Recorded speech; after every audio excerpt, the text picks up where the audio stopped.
So hello everybody and good evening to all of you. पिछले class में quadratic equation start करने से पहले हम लोगों ने उसको स्टार्ट करने से पहले जो हमारा बेसिक रिक्वायरमेंट होता है, जैसे पॉलिनोमियल्स के बारे में क्या क्या बातें होती हैं, वो सारी चीजें हमने समझ ली थी। ठीक है, नाउ आज के लेक्चर में हम लोग क्वाड्रेटिक इक्वेशन को स्टार्ट कर रहे हैं। एकदम स्टार्टिंग से पढ़ेंगे, बहुत अच्छे से पढ़ेंगे। इवन जो चीज तुमने ऑलरेडी 10th में पढ़ लिया है उसके बारे में भी थोड़ा थोड़ा बातें करेंगे, थोड़ा सा मतलब जो यहाँ पर ज्यादा जरूरत होता है वो सब बातें भी करेंगे, और फिर हम चैप्टर को आगे बढ़ाते चले जाएंगे। ठीक है, तो the first and the foremost thing, the name of the chapter, वो तो लिखना बनता ही है बॉस, नो डाउट, है ना। तो the name of the chapter is quadratic equation. बहुत ही इंपॉर्टेंट चैप्टर, बहुत ही महत्वपूर्ण चैप्टर हर एक पॉइंट ऑफ व्यू से। चाहे तुम कोई भी एग्जाम उठा के देख लो, हर एक एग्जाम पॉइंट ऑफ व्यू से quadratic is the most important considering. ठीक है, क्या होता है कि क्वाड्रेटिक इक्वेशन से एक क्वेश्चन तो पक्का है कि आएगा ही आएगा जेईई मेंस में, एक या दो क्वेश्चन भी कभी कभी आ जाते हैं, लेकिन इसका यूटिलाइजेशन दूसरे चैप्टर्स में बहुत बार होता है, खास करके एप्लीकेशन ऑफ डेरिवेटिव में। ठीक है, तो वो सारी चीजों को भी हम यहाँ पर समझेंगे कि किस तरह से अप्रोच लेते हैं। तो चलो, क्वाड्रेटिक इक्वेशन का सबसे पहले फॉर्मेलिटी के रूप में हम इसका डेफिनेशन लिख लेते हैं। ठीक है, तो फॉर्मेलिटी के लिए हमारा डेफिनेशन क्या होता है कि a polynomial equation a polynomial equation is called a quadratic equation. ठीक है, is called a quadratic equation if degree is 2।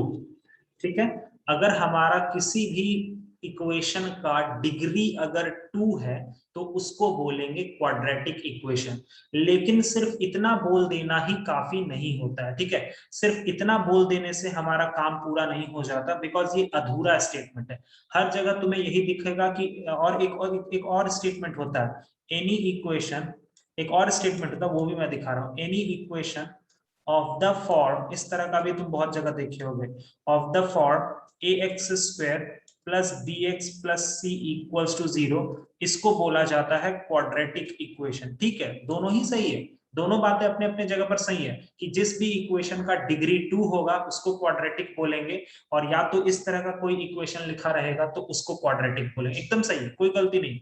लेकिन ये अधूरा है। अधूरा कैसे है, देखो, ax² plus bx plus c equal to 0, ये एक क्वाड्रेटिक इक्वेशन कहलाएगा, डेफिनेटली ये क्वाड्रेटिक इक्वेशन कहलाएगा। लेकिन कब, जब हमारा कुछ कंडीशन पुट करेंगे। कंडीशन क्या है कि a b और c belongs to real number होना चाहिए, और दूसरा क्या है कि a should not be equal to 0। ठीक है, ये जरूरी कंडीशंस अगर तुम पुट नहीं करते हो तो वो क्वाड्रेटिक इक्वेशन कभी भी क्वाड्रेटिक नहीं कहलाएगा। आई बात समझ में, आया समझ में यहां तक।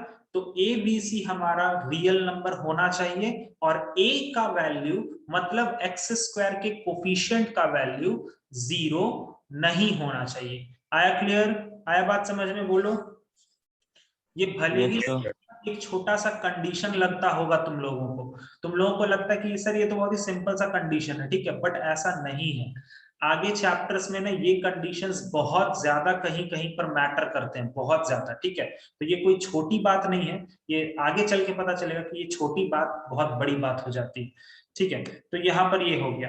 ठीक है, अच्छा, यहाँ पर x² x के बगल में जो चीजें हैं उसको क्या बोलते हैं, कोफिशिएंट्स बोलते हैं। ठीक है, x² का कोफिशिएंट क्या होगा, a होगा, x का कोफिशिएंट होगा b होगा, और कांस्टेंट टर्म क्या होगा, c होगा। ठीक है, चलो अब देखो सर क्या होगा कि अगर मैंने इस कंडीशन के साथ कुछ छेड़छाड़ किया तो चलो करते हैं थोड़ा छेड़छाड़। अगर सर आपने बोला ना कि a का वैल्यू 0 नहीं होना चाहिए, ठीक है सर, मैं जानबूझ करके a का वैल्यू 0 रखता हूं।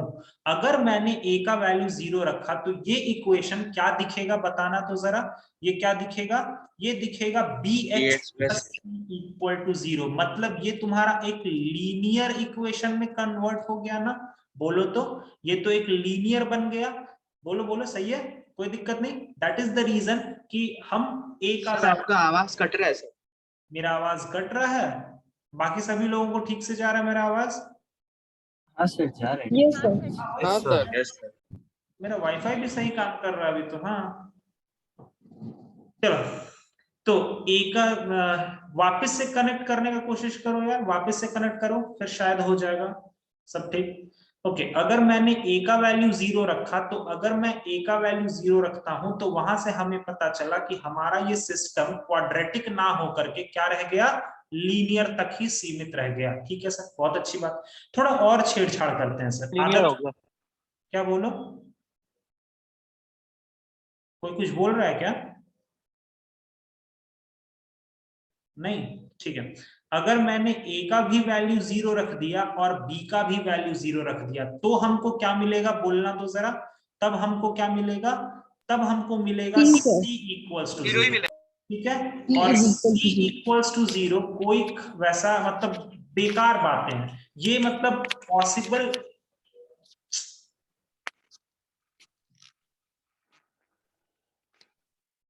ओके, ये बेकार बात है, मतलब C इक्वल्स टू 0 ना सिर्फ एक ही केस में पॉसिबल हो पाएगा, अगर ये चीज तुम्हारा सत्य वचन होगा। कब होगा, जब तुमने C का भी वैल्यू 0 रखा तभी होगा, क्योंकि 0 इक्वल्स टू 0 होता है। ठीक है, अदरवाइज बाकी सारे केसेस में ये तुम्हारा बेकार बात होता है। ठीक है, लेकिन तुम यहां पर 0 तो रख नहीं सकते हो, क्योंकि तुमने रेस्ट्रिक्शन 0 पर थोड़ी ना लगाया, C पर थोड़ी ना रेस्ट्रिक्शन लगाया, C को तुमने 0 नहीं रखा यहां पर। तो क्या कोई भी कांस्टेंट नंबर 0 के बराबर हो सकता है क्या, जल्दी बोलना तो, क्या कोई भी कांस्टेंट नंबर 0 के बराबर हो सकता है? सर। नहीं हो सकता। मतलब it is something like impossible thing, और इसको मैं शुद्ध हिंदी में बोलता हूं, इट इज समथिंग लाइक अनर्थ हो जाना। ये अनर्थ हो गया ना, C इक्वल्स टू 0, मतलब ये कोई मतलब लॉजिकल बात नहीं है सर। ये चीज ना एक ही कंडीशन में लॉजिकल होता, अगर आप C को भी 0 रखते तो, बट आपने C पर तो कोई रेस्ट्रिक्शन ही नहीं लगाया ना, C को तो आपने 0 रखा नहीं ना, तो यहां से ये हो गया, मतलब यहां से कोई हमें बात नहीं मिल पाएगा, हमारा बात नहीं बना यहां से। ठीक है, अच्छा अगला देखो, अगर मैंने a equals to 0, b equals to 0 और c इक्वल्स टू 0 तीनों ही रख दिया, तीनों अगर मैंने 0 रख दिया, तो हमारा वो क्वाड्रेटिक वाला इक्वेशन क्या दिखेगा, बोलो तो, 0 इक्वल टू 0 दिखेगा। अरे बोलो यस और नो, है ना? Yes sir. 0 इक्वल टू, ब्रह्मांड के किसी भी कोने में तुम चले जाओ, ये सत्य वचन होगा क्या? If you, this is particularly a statement which is universal, this is universally correct, ये हर जगह पर सही होगा, चाहे पृथ्वी पे रहो, चाहे मार्स पे रहो, चाहे जुपिटर पे रहो, 0 इक्वल टू 0 हर जगह यूनिवर्सली करेक्ट होगा। मतलब यहीं पर तुम्हारा जेई मेंस का पहला क्वेश्चन बन जाता है, that this is the case of identity. यहीं से जेई मेंस का पहला क्वेश्चन निकलता है, केस ऑफ आइडेंटिटी। ठीक है, इसको बहुत ध्यान रखना, केस ऑफ आइडेंटिटी, या इसका दूसरा नाम होता है condition for a quadratic, condition for a quadratic to have more than 2 roots. ठीक है सर, ये आपने क्या क्या क्या, ये आपने क्या बात कर दिया सर, समझ नहीं आया। मैंने बोला कि यही एकमात्र कंडीशन है। सर कौन सा कंडीशन, कौन सा कंडीशन? अरे भैया ये वाला कंडीशन, यही एकमात्र कंडीशन है जो तुम्हें रिप्रेजेंट करेगा कि this particular equation has more than 2 roots. Sir ऐसे कैसे पॉसिबल है? अगर डिग्री, आपने ही फंडामेंटल थ्योरम ऑफ अलजेब्रा में पढ़ाया था कि जितना डिग्री होता है मैक्सिमम उतना ही हमारा रूट्स होता है, तो ऐसा कैसे पॉसिबल है कि किसी भी क्वाड्रेटिक इक्वेशन के पास 2 से ज्यादा रूट हो जाए? यस इट इज पॉसिबल, सिर्फ क्वाड्रेटिक ही नहीं, कोई भी डिग्री का इक्वेशन उठा लो, इट इज पॉसिबल कि उतने डिग्री से ज्यादा रूट होंगे। कैसे पॉसिबल है? अगर तुम्हारा हर एक कोफिशिएंट का वैल्यू 0 हो जाए तो। आया बात समझ में? This is the first question जहां से जेई क्वेश्चन बना सकता है, this is the first part. आया सभी को समझ में? ए का भी वैल्यू 0, इस ऑडियो ऑन है। ओके, यहां से फर्स्ट क्वेश्चन बनता है, ए का भी वैल्यू 0, बी का भी वैल्यू 0 और सी का भी वैल्यू 0 होगा, तभी तुम्हारा केस ऑफ आइडेंटिटी होगा, या फिर condition for a quadratic to have more than 2 roots. आई बात समझ में सभी लोगों को? आ गया क्या? बोलो, आया क्या? Yes sir. चलो इसका यस जरा यस रूट्स मतलब नहीं सर, मैं पार्शियली समझ आया। सर ये हाँ सर पूरा समझ में नहीं आया। देखो देखो बेसिकली मैं बोल रहा हूँ, ऑडियो ऑफ करो पहले जिसका भी ऑडियो ऑन है, ठीक है। देखो मैं बोल रहा हूं कि मैंने तुम्हें कोई क्वेश्चन दिया और क्वेश्चन देते वक्त मैंने बोल दिया कि फाइंड द कंडीशन या find the value of k for which that particular quadratic equation has more than 2 roots. देखो कोई भी क्वाड्रेटिक इक्वेशन का कितना रूट हो सकता है? 2 ही रूट हो सकता है, उससे ज्यादा तो नहीं हो सकता। लेकिन सर क्वेश्चन में पूछ दिया है कि हमें k का वैल्यू पता करना है जिसके लिए क्वाड्रेटिक इक्वेशन के 2 से ज्यादा रूट होंगे। मतलब तुम समझ जाना कि that is the case of identity और तुम्हें वही कंडीशन लगा के सॉल्व करना होगा उसको, ठीक है। मोर देन 2 रूट्स का मतलब होता है कंडीशन ऑफ आइडेंटिटी, सीधा बात। बस एक एग्जांपल तुम देखो यहां पर, अगर मैंने तुम्हें एक क्वेश्चन दिया कि फाइंड द वैल्यू ऑफ, देखो यहां से तुमको समझ में आ जाएगा, find the value of k for which the equation k square minus 5k plus 6x square, ठीक है, plus k square minus 4x plus k minus 2 is equal to 0 has more than 2 roots, ठीक है। देखो अब पहले question को अच्छे से देखो, ये जो क्वेश्चन मैंने यहां लिखा है दिस पर्टिकुलर क्वेश्चन, ये क्वेश्चन तुम्हारा क्वाड्रेटिक है। किसमें? क्वाड्रेटिक इन x में क्वाड्रेटिक है कि नहीं? बोलो तो, है ना, x में क्वाड्रेटिक है, ठीक है। तो अभी फिलहाल sir this is a question which is quadratic in x। So according to fundamental theorem of algebra हमें तो इतना पता है सर कि अगर क्वाड्रेटिक इक्वेशन होता है तो उसके 2 ही रूट्स होते हैं। बट सर यहां पर क्वेश्चन ने हमसे जबरदस्ती पूछ दिया कि हमें k का वैल्यू बताओ जिसके लिए इस क्वाड्रेटिक इक्वेशन के 2 से ज्यादा रूट होंगे। मतलब तुम इसी स्टेटमेंट को देख के समझ जाओ कि ये स्टेटमेंट क्या बोल रहा है, this is the case of identity. आई बात समझ में? आया बात समझ में? और केस ऑफ आइडेंटिटी जब भी होता है तो तुम कैसे सॉल्व करोगे? तीनों कोफिशिएंट्स को 0 के बराबर कर दो, ठीक है। मतलब सर एक्स स्क्वायर का coefficient that is k square minus 5k plus 6 equal to 0, साथ ही साथ k square minus 4 equal to 0 और साथ ही साथ k माइनस 2 इक्वल टू 0। आई बात समझ में? आई बात समझ में? जरा वैल्यू निकाला जाए। इसका वैल्यू कितना आएगा? k का वैल्यू 2,3 है ना। इसमें कितना आएगा? प्लस माइनस 2 और इसमें कितना आएगा? -2 सर प्लस 2। ओके, लेकिन सर यहाँ तो इतने सारे वैल्यूज आ गए, हम k का वैल्यू कौन सा आंसर में देंगे? तो फाइनल आंसर तुम्हारा होगा k इक्वल्स टू जो तीनों में कॉमन, जो तीनों में कॉमन होगा वही आंसर होगा। So the answer of this question is k equals to 2। मतलब अगर मैंने k का वैल्यू 2 रख दिया तब जाकर के हमारा ये जो क्वाड्रेटिक बनेगा, ये जो क्वाड्रेटिक है इसके 2 से ज्यादा रूट हो जाएंगे। आई बात समझ में? आया? अब समझ में आया तुम लोगों को? कंडीशन ऑफ आइडेंटिटी समझ में आया क्या? जल्दी बोलो, आया क्या? अगर मोर देन 2 रूट्स बोला तब x का वैल्यू 0 कर दे। तो एक और एग्जांपल से समझाइए एक बार। तो ये भी तो एग्जांपल ही था ये। सर एक और छोटा। अरे इसमें छोटा एग्जांपल कहां से होगा? ये हमेशा इतना बड़ा ही रहता है यार। देखो यार इसमें मैं कोई बड़ा काम नहीं कर रहा हूं भाई, मैंने सिंपल तुम्हें बोला कि एक ऐसा कंडीशन मैंने दिया जिसके लिए क्वाड्रेटिक इक्वेशन का 2 से ज्यादा रूट होना चाहिए। 3 रूट हो जाए, 4 रूट हो जाए, 5 रूट हो जाए, 6 रूट हो जाए, 100 रूट हो जाए, क्या कंडीशन है? ऐसा क्या कंडीशन है जिसके लिए हमको ये चीज मिलेगा? तो वो कंडीशन होता है कि सारे कोफिशिएंट्स को तुम इक्वल टू 0 के बराबर कर दो। सारे के सारे कोफिशिएंट्स को तुम इक्वल टू 0 के बराबर कर दो तो तुम्हारा आंसर आ जाएगा। ठीक है, और जो कॉमन आंसर होगा तीनों में वही फाइनल आंसर लोगे। आया समझ में बात? अब आया क्या? Yes sir. बस इतना Yes, ही। sir. तुम्हें ये दिखेगा, तुम्हें ये बहुत जगह पर इस तरह का क्वेश्चन दिखेगा कि फाइंड द वैल्यू ऑफ के।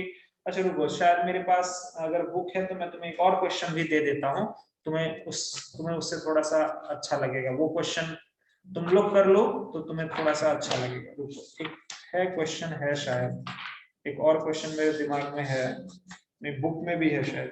हाँ लो, चलो इसको लगा लो थोड़ा सा। ओके, एक और क्वेश्चन, जैसा तुमने बोला ना एग्जाम्पल, तो लो इसको लगा लो। एक और क्वेश्चन देख लो। क्वेश्चन है number of values of P. Number of values छोड़ो, तुम सीधा बताओ find the value of P. Find the values of P for which equation, क्या है इक्वेशन? ये है P square minus 3p plus 2 bracket में इधर है एक्स स्क्वायर माइनस फिर से p square minus 5p plus 4 equal, sorry यहां पर x है, और फिर उसके बाद plus p minus p square equal to 0 possesses more than 2 roots।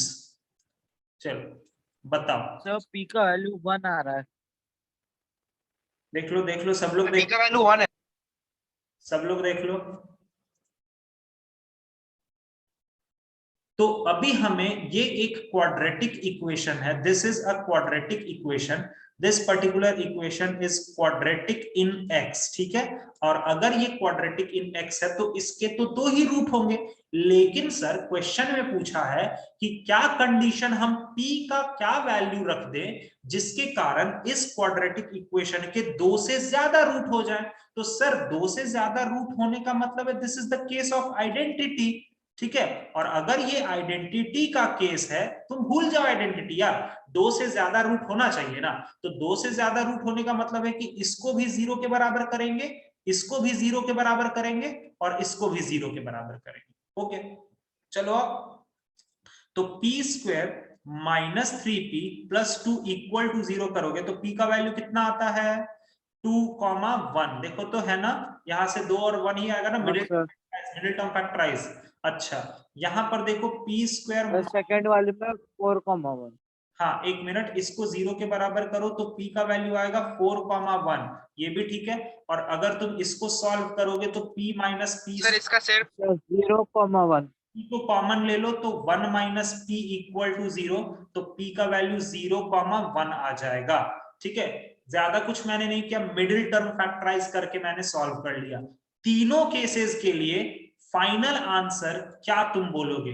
p equals to 1। बोलो, आया अब समझ में? आ गया क्या समझ में? बोलो यस सर। अब समझ में आया? ये पहला सवाल था, आया क्या? बोल दो, जल्दी बोलो यार। हाँ सर। सभी को समझ में आया? सभी बच्चा लोग ठीक बात। पहला क्वेश्चन यहीं से निकल के आता है, और पिछले 2 साल से इस पर तो कोई क्वेश्चन नहीं आया क्वाड्रेटिक से। इट विल बी पॉसिबल कि आने वाले साल में आए, क्योंकि उसके पहले आया था, उसके पहले 2-3 साल लगातार आया था इस तरह का question. But it will be possible कि अब आएगा, क्योंकि बीच में गैप पड़ गया ना, तो शायद इस तरह का आ सकता है। ठीक है, तो ये पहला सवाल यहीं पर बनता है, that is the condition of identity. ठीक है, चलो अब हमने अगर कंडीशन, सबसे पहले मैंने क्या बोला, क्वाड्रेटिक इक्वेशन को फुलफिल होने के लिए ए बी सी हमारा रियल नंबर होना चाहिए और a का वैल्यू नॉट इक्वल टू 0 होना चाहिए। अगर ऐसा नहीं होता तो हमने छेड़छाड़ करना चालू करा, और हमने छेड़छाड़ किया तो हमें लास्ट में बहुत खूबसूरत सा चीज देखने को मिला, that is the case of identity. ठीक है, अब उसके बाद देखो, अब अगर जब हमने क्वाड्रेटिक इक्वेशन जान लिया है कि उसके 2 रूट्स होते हैं, तो सॉल्विंग ऑफ क्वाड्रेटिक इक्वेशन, तुम्हें ये सारी बातें पता होंगी, इसीलिए मैं ज्यादा नहीं उतना बात करूंगा। सॉल्विंग द क्वाड्रेटिक इक्वेशन, ठीक है, क्वाड्रेटिक इक्वेशन को कैसे सॉल्व करेंगे। तो इसको सॉल्व करने के 3 मेथड्स होते हैं। सबसे पहला क्या होता है, उसको बोलते हैं फैक्टराइजेशन मेथड। ये पढ़ा पता है ना तुम लोगों को, सभी लोगों को पता है ना ये चीज, factorization method. Yes, sir. Middle term splitting पता है ना, मिडिल टर्म स्प्लिटिंग बोलो, ठीक है। उसके बाद हमारा method that is completing the square method, completing the square method. और तीसरा हमारा होता है फॉर्मूला मेथड, ठीक है। तो 11th और 12th क्लास में जो सबसे ज्यादा यूज होगा वो यही दोनों मेथड्स होगा, ठीक है। कंप्लीटिंग द स्क्वायर ना बहुत अच्छे अच्छे जगह पर यूज होता है। कंप्लीटिंग द स्क्वायर ऐसा नहीं है कि एकदम यूज नहीं होता, होता है, लेकिन बहुत अच्छे अच्छे जगह पर। जैसे इंटीग्रेशन का जब मैं पढ़ाऊंगा तुम्हें अगले साल, तो वहां पर कंप्लीटिंग द स्क्वायर बहुत जरूरत पड़ता है। कभी कभी फंक्शंस वाले चैप्टर में जब रेंज निकालना होता है तब कंप्लीटिंग द स्क्वायर का जरूरत पड़ता है। तो कंप्लीटिंग द स्क्वायर कभी कभी ही जरूरत पड़ता है, लेकिन जब जरूरत पड़ता है तो बहुत तगड़ा जरूरत पड़ता है, सीधी बात, ठीक है। But all the way round तुम ज्यादातर यूज करोगे फैक्टराइजेशन और फॉर्मूला मेथड को।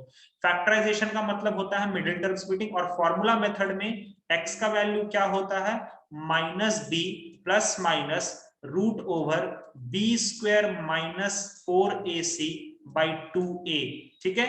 इसी को बोलते हैं ना फॉर्मूला मेथड, जहां पर बी स्क्वायर माइनस 4ac को हम क्या नाम देते हैं, डिस्क्रिमिनेंट, याद है, ठीक है। Yes, sir. और इसका वैल्यू हमेशा 0 होना चाहिए क्या अगर रियल एंड इक्वल हो।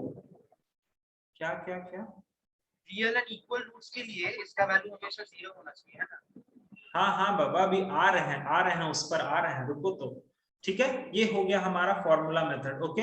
अब देखो अगला, आगे देखो, हमने यहां से देख लिया कि हमारा रूट्स कैसे निकालते हैं। अब देखो ये जो चीज है d, इस d पर बहुत कुछ डिपेंड करता है। जैसे क्या, जैसे देखो सबसे पहला हम यहाँ पर अगला जो चीज हमको पढ़ना है इसके बाद, वो है नेचर ऑफ रूट्स, ठीक है, वो है नेचर ऑफ रूट्स। तो नेचर ऑफ रूट्स बेसिकली किस पर डिपेंड करता है, डिस्क्रिमिनांट पर डिपेंड करता है, ठीक है। नेचर ऑफ रूट्स किस पर डिपेंड करता है, डिस्क्रिमिनांट पर, ठीक है। अब सुनना ध्यान से, ये सब तुमने पढ़ रखा है, बस तुम सुनते चले जाओ, क्योंकि जब मैं क्वेश्चन अभी कुछ देर के बाद दूंगा तो तुम क्वेश्चन बस करते चले जाना, ठीक है। Okay, nature of roots depend करता है डिस्क्रिमिनांट पर, और इसके यहाँ पर 3 चीजें होती हैं, ठीक है। अगर तुम्हारा d का वैल्यू ग्रेटर देन 0 हो गया, अगर तुम्हारा d का वैल्यू इक्वल टू 0 हो गया, और अगर तुम्हारा d का वैल्यू लेस देन 0 हो गया। अगर तुम्हारा d का वैल्यू ग्रेटर देन 0 हुआ तो जो रूट्स होंगे वो होंगे रियल एंड डिस्टिंक्ट। रूट्स जो होंगे वो रियल एंड डिस्टिंक्ट होंगे। डिस्टिंक्ट मतलब अलग अलग रूट्स आएंगे, 5,4, 5, -5, 5, -3, 4, -4, -4, -7, अलग अलग रूट्स आएंगे। d अगर ग्रेटर देन 0 हुआ तो तुम्हारा जो रूट्स होगा वो होगा रियल एंड डिस्टिंक्ट, ओके। अब अगर तुम्हारा रूट d का वैल्यू इक्वल टू 0 हुआ तो यहां से रूट्स क्या होंगे, रियल एंड इक्वल रूट्स होंगे, रियल एंड इक्वल रूट्स होंगे, ठीक है। और ये दोनों तुम 10th क्लास में पढ़ के आए हो। d का वैल्यू अगर ग्रेटर देन 0 हुआ तो real and distinct roots, d का वैल्यू अगर इक्वल टू 0 हुआ तो real and equal roots, equal to 0 equal roots, equal to 0 equal roots, ठीक है। अच्छा, अगर d का वैल्यू लेस देन 0 हुआ, अगर d का वैल्यू लेस देन 0 हुआ तो तुमको यहां से मिलेगा इमेजिनरी रूट्स, ठीक है। और ये जो चीज है ये अपने आप में यहीं से तुम्हारा एक लेवल अलग ही स्टार्ट होता है। इमेजिनरी रूट्स मिलेगा and occur in conjugate pair, and occur in conjugate pair, ठीक है। ये बातें होती हैं, ठीक है। अच्छा, वो d लेस देन 0 को मैं डिस्कस करूंगा, अभी रुको, जस्ट अभी करूंगा, बट पहले एक और चीज बताओ। So what is that? An occur in conjugate pair. या and occur in conjugate pairs मतलब Okay. भाई बहन दोनों साथ में आएंगे, मैं उस पर अभी जस्ट डिस्कस कर रहा हूं, 1 मिनट रुको। पहले यहां पर एक और बात बताओ, तुमने देखा कि d ग्रेटर देन 0 के लिए रियल एंड डिस्टिंक्ट रूट्स है, d इक्वल टू 0 के लिए रियल एंड इक्वल रूट्स है। अगर मैंने तुम्हें बोला कि यार तुम मुझे बताओ कि मैंने तुम्हें कोई स्टेटमेंट दिया और सिर्फ पूछा कि रियल रूट्स का क्या कंडीशन होगा, मैंने कोई स्पेसिफिकेशन नहीं दिया, I haven't given you the specification that you will have to find real and distinct. no greater than equal to 0. yes, I am just telling that Oh, अच्छा. roots should be only real. I am not specifying the thing that the roots are real and distinct, and also not specifying the thing that roots are real and equal. I am just telling only one thing, that the root are real roots. तो real के case में क्या होता है कि d should be greater than equals to 0. अब थोड़ा सा पीछे चलते हैं, इतिहास में चलते हैं, इतिहास गवाह है कि यहां पर क्या होता था, दो तरह का चीज होता था, याद करो मैंने सिखाया था ना, या तो ये ग्रेटर देन 0 हो जाएगा और या तो ये इक्वल टू 0 हो जाएगा, दोनों चीजें होती है ना, याद करो, अरे हाँ कि ना बोलो। Yes sir. इनइक्वालिटीज। अच्छा, अगर d ग्रेटर देन 0 हुआ तो ये किस में चला जाएगा, डिस्टिंक्ट में चला जाएगा, और d इक्वल टू 0 हुआ तो इक्वल में चला जाएगा। आई बात समझ में, कैसे कैसे पूरा चीज होता है, समझ में आया, बोलो आया? Yes sir. हाँ सर। तो अगर तुम रियल रूट्स का बात करेगा तो रियल रूट्स के लिए तुम बोलोगे d should be greater than equals to 0।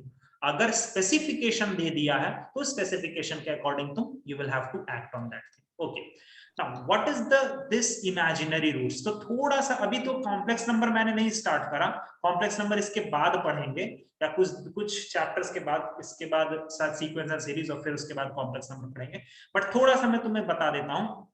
देखो बेसिकली कॉम्प्लेक्स नंबर क्या होता है, तो आज से बहुत साल पहले ना बहुत सारे इक्वेशंस वगैरह सॉल्व हो रहे थे और आराम से सॉल्व हो रहे थे, ठीक है। जैसे अगर मान लो मैंने तुम्हें बोला कि √16 क्या होगा, तो तुम आराम से बोलोगे +-4।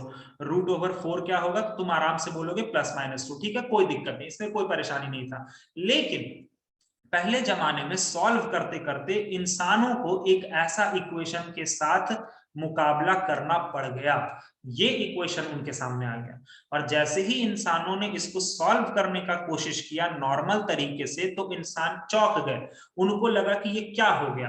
किसी भी जितना उनके पास रिसोर्सेस था तब तक के टाइम में, जितना मैथमेटिक्स में डेवलपमेंट हुआ था, तो मैथमेटिक्स में ये चीज के बारे में उस टाइम तक कभी भी नहीं पता था कि यार किसी भी नंबर का स्क्वायर निगेटिव कैसे हो सकता है।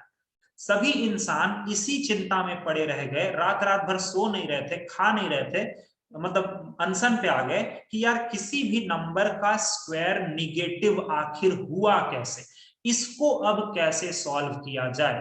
तो उस टाइम में एक लीडर टाइप के बन के आए थे यूलर साहब।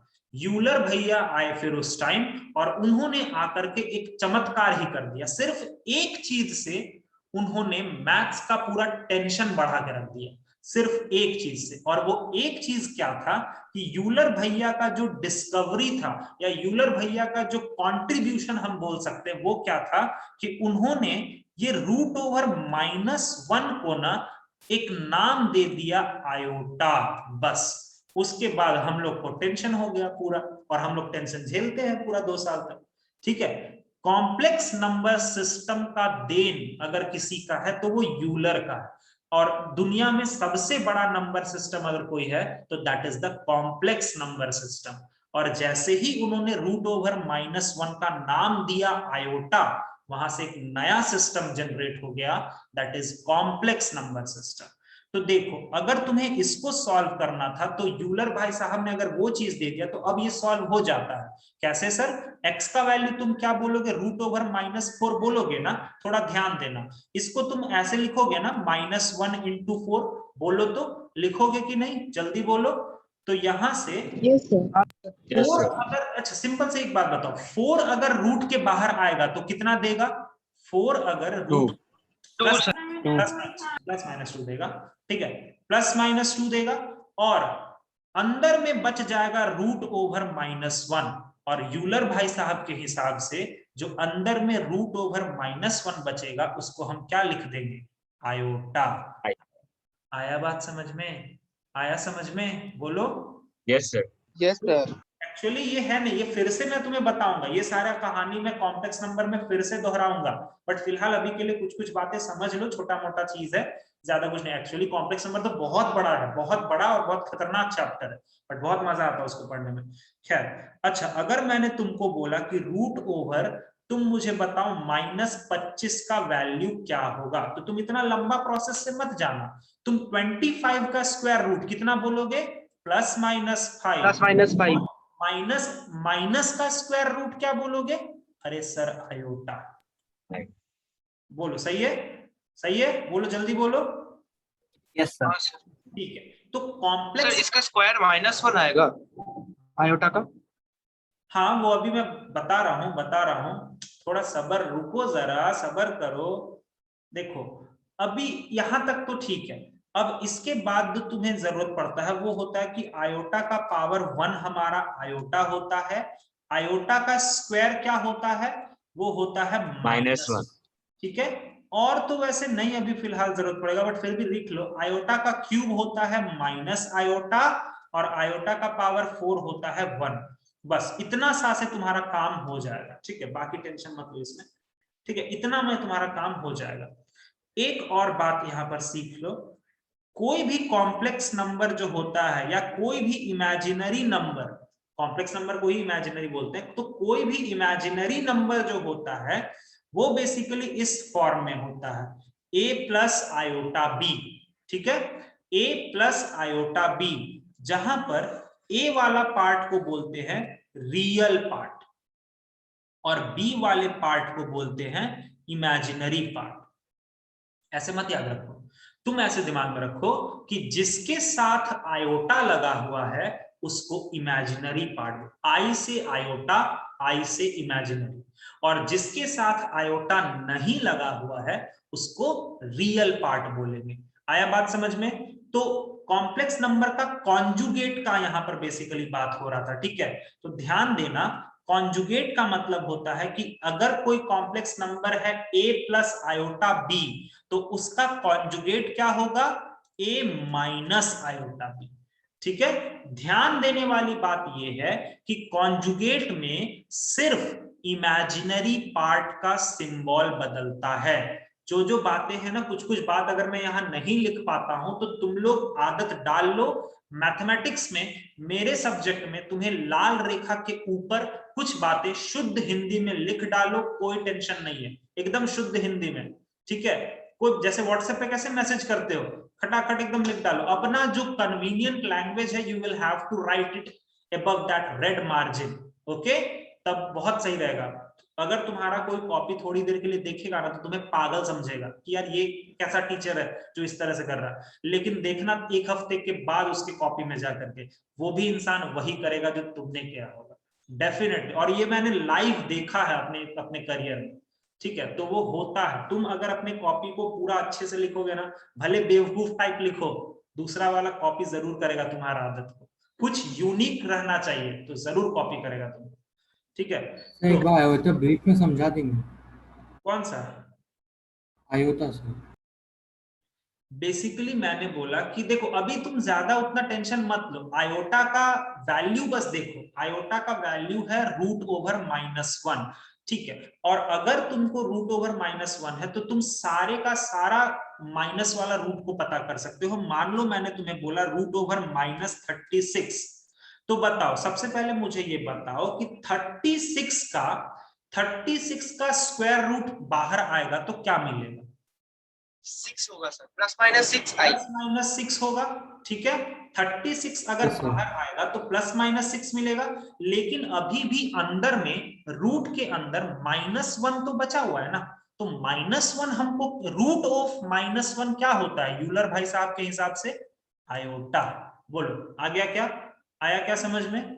ये होता हाँ है। सर। और मैंने ये वाला बात थोड़ा सा लिखा है, ये आगे तो मैं सिखा ही दूंगा, बट फिलहाल अभी बस इसको ध्यान रखो, और खास करके I² को ध्यान रखो, बस I² को, I² का वैल्यू -1 होता है, और एक बात मैंने बोला कि कॉन्जुगेट का मतलब क्या होता है। तो अगर कोई कॉम्प्लेक्स नंबर तुम्हें दिया है a प्लस आयोटा b, तो उसका कॉन्जुगेट क्या होगा, a माइनस आयोटा b। चलो बच्चा लोग, जैसे मुझे ये बताओ, एक एग्जांपल मैं इधर दे रहा हूं।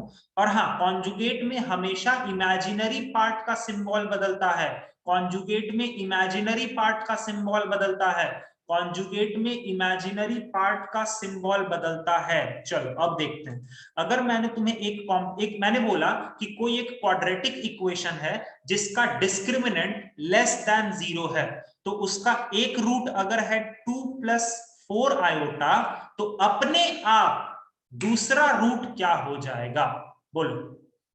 2 2 माइनस 4 है। 2 minus 4 iota. बात समझ में, हमेशा भाई बहन Yes, sir. साथ में रहेंगे, हमेशा भाई बहन साथ में रहेंगे, हमेशा भाई बहन साथ में ही एग्जिस्ट करेंगे, वरना फिर गड़बड़ हो जाएगा।